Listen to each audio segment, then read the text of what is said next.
Bienvenidos a una nueva inmersión en el código y el futuro.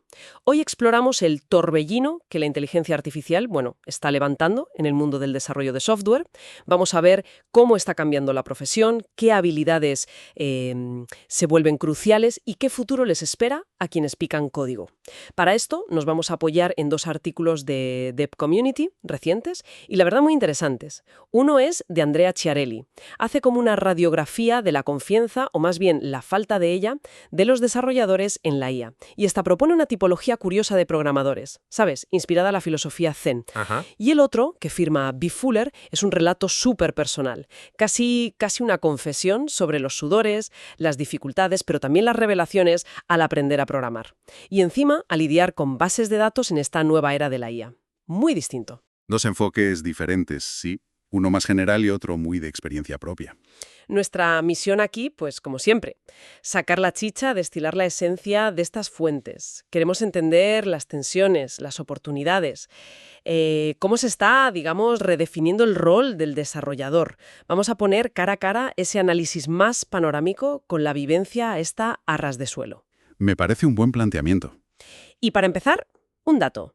Un dato que ya nos sitúa, sacado de la encuesta Stack Overflow Developer Survey 2025, que cita Chiarelli. Resulta que son bastantes más los desarrolladores que recelan, que no se fían de la precisión del IA, que los que confían ciegamente. Curioso, ¿verdad? Con todo el bombo que se le está dando. Sí. O bueno, también está la historia de B. Fuller, que cuenta que se atascaba siempre en el hola mundo hasta que la IA pues le dio como una llave, una vía inesperada. Vamos a meternos en faena. Vale, empecemos por ahí, por esa desconfianza.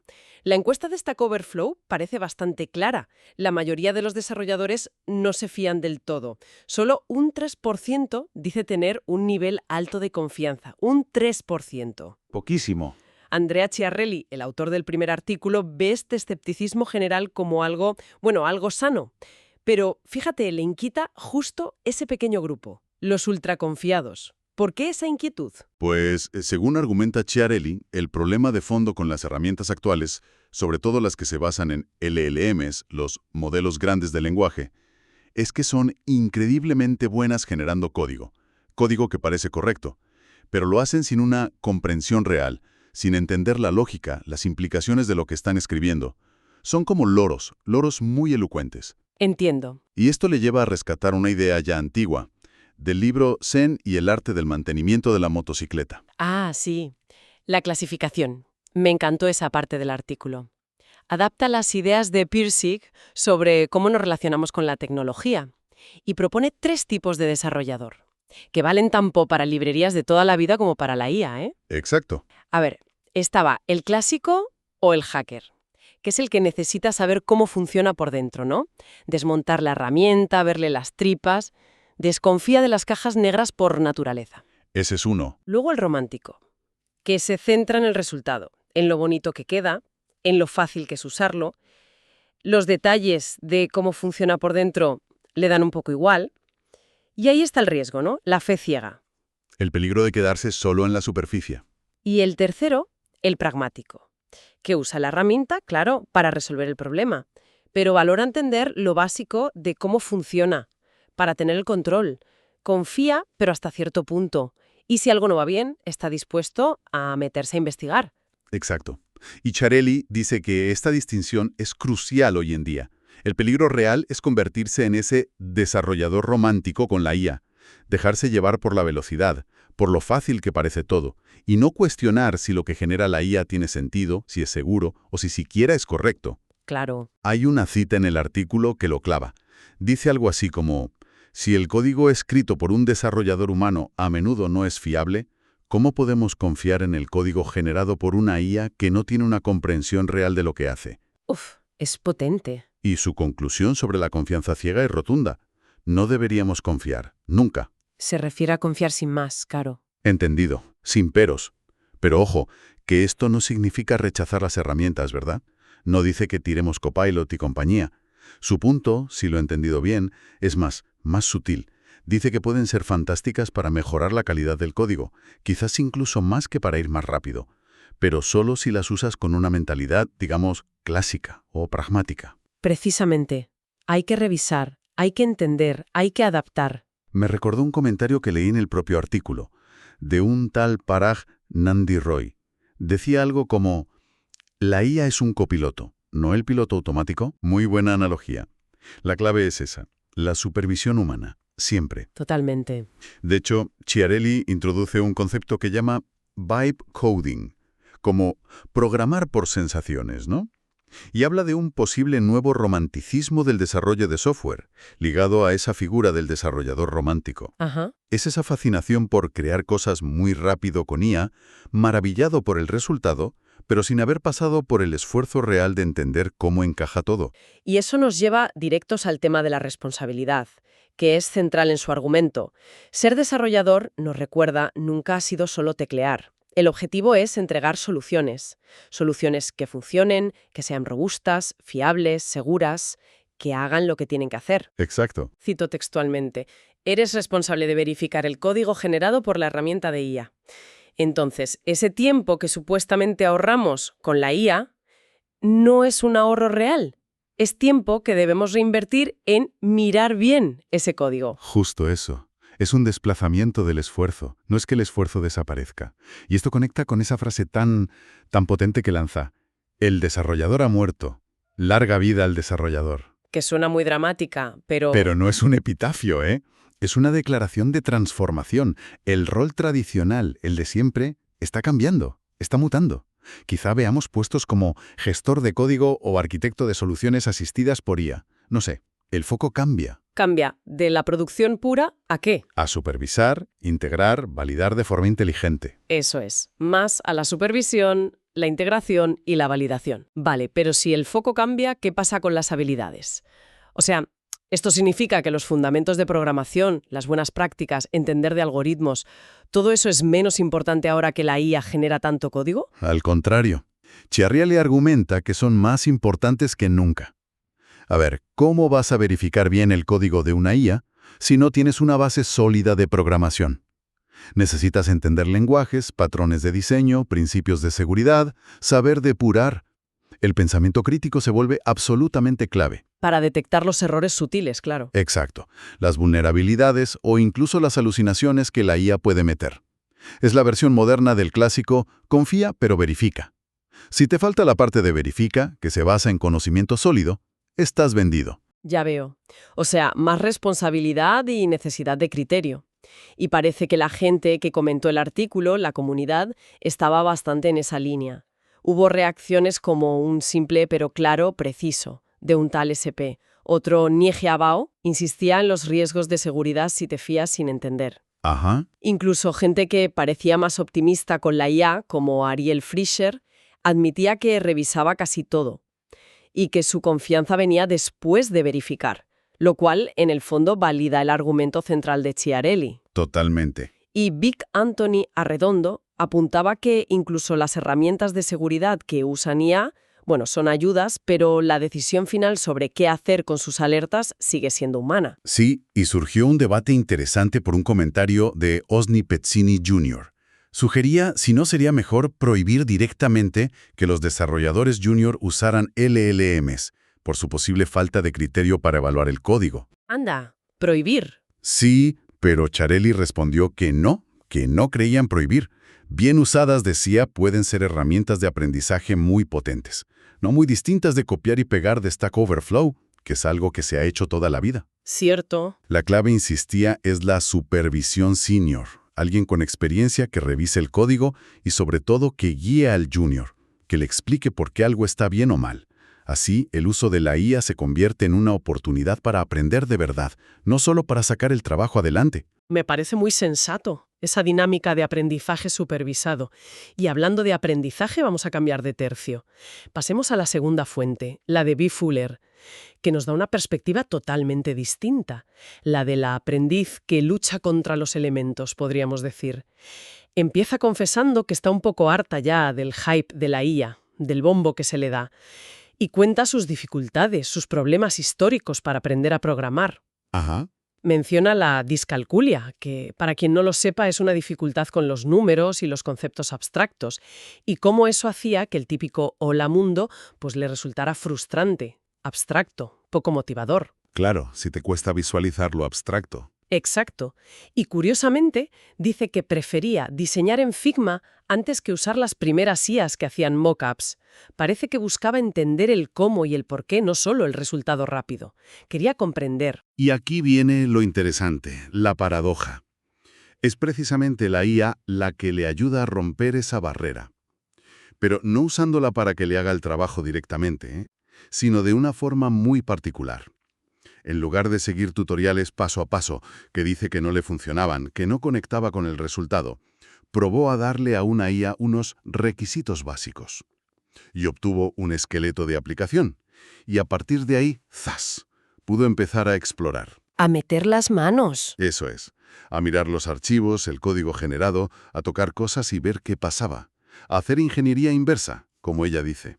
La ingeniería inversa es mi tipo de ingeniería favorita. Qué bueno. La IA le dio un punto de partida tangible, un sistema mínimo sobre el que investigar y aprender haciendo, que era lo que necesitaba. Es genial cómo describe esos momentos de ajá.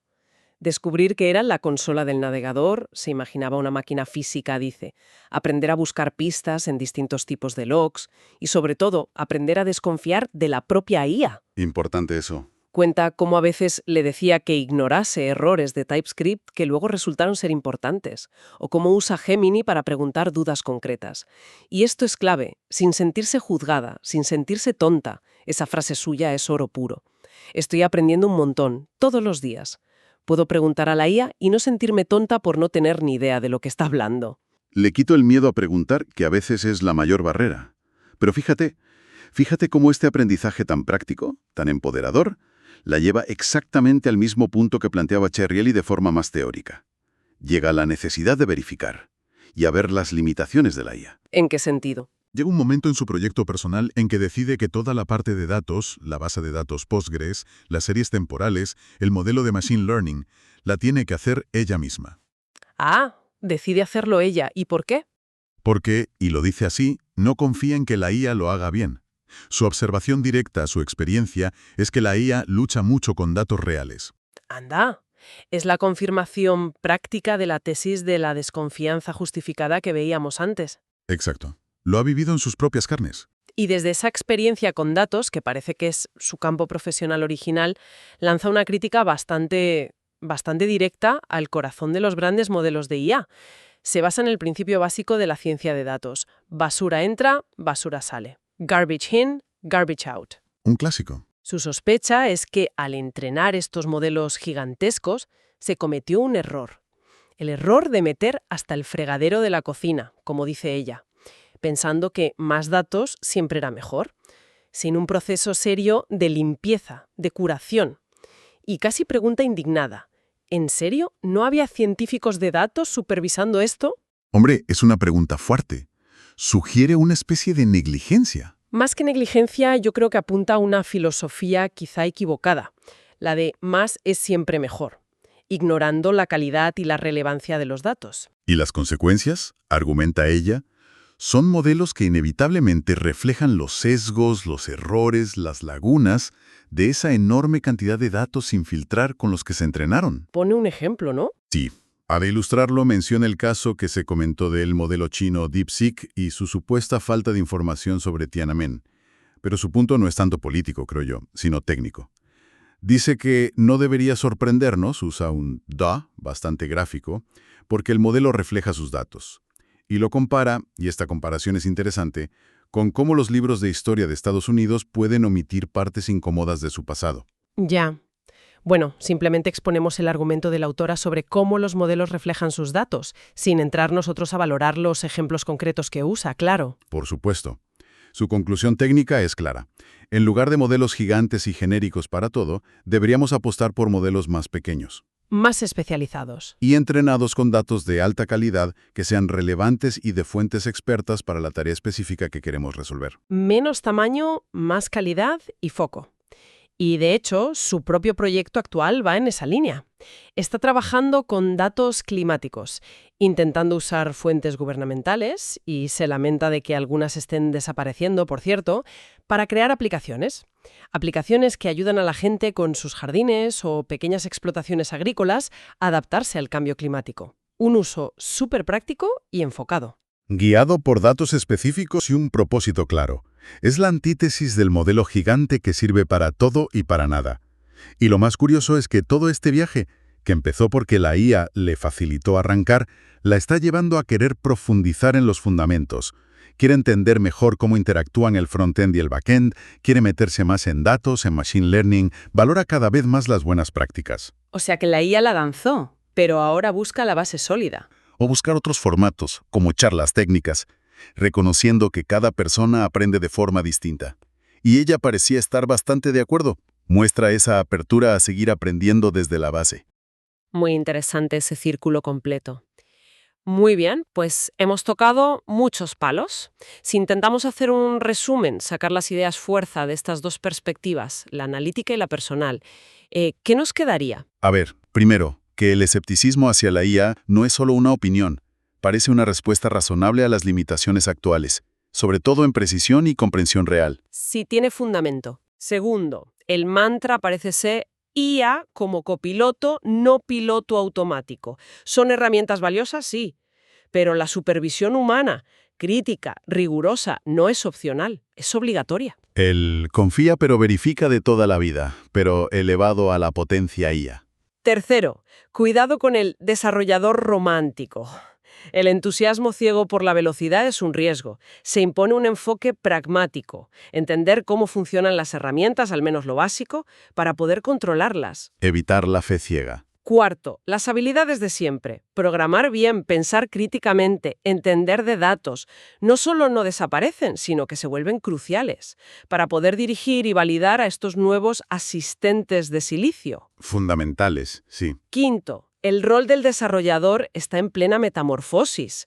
Menos producción bruta de código, quizá, y más arquitectura, integración, validación, gestión de la calidad. ¿Algo así? Sí, una evolución clara del rol. Y sexto, la experiencia de Bifoller nos enseña que la IA puede ser un catalizador increíble para el aprendizaje.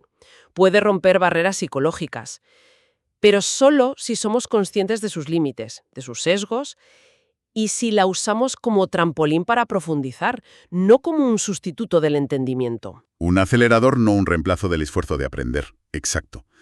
Y quizá, como reflexión final, conectando la crítica de Bifuller a los modelos gigantes y su defensa de lo específico, con esa necesidad de verificación que destacaba Chiarelli, si la IA generalista lucha con datos reales, como decía Bifuller, y parece funcionar mejor con datos curados y en dominios acotados, estamos quizá al principio de una tendencia hacia modelos más pequeños, más especializados, casi artesanales, para problemas concretos, en lugar de seguir la carrera por el LLM más y más grande. Interesante. ¿Modelos boutique? Algo así. Y si fuera así, ¿dónde estaría el valor diferencial de los profesionales? Tal vez cada vez más en esa capacidad única de combinar un conocimiento profundo de un dominio, ya sea finanzas, medicina, logística, o, como en su caso, jardinería climáticamente resiliente, con la habilidad técnica y crítica para aplicar estas herramientas de IA de forma inteligente, adaptada a ese contexto específico. Una doble especialización, humana y tecnológica. Eso es. Da que pensar, ¿verdad? Sin duda, una combinación potente. Pues con esa reflexión nos quedamos. Muchas gracias por acompañarnos en este análisis a fondo. Hasta la próxima.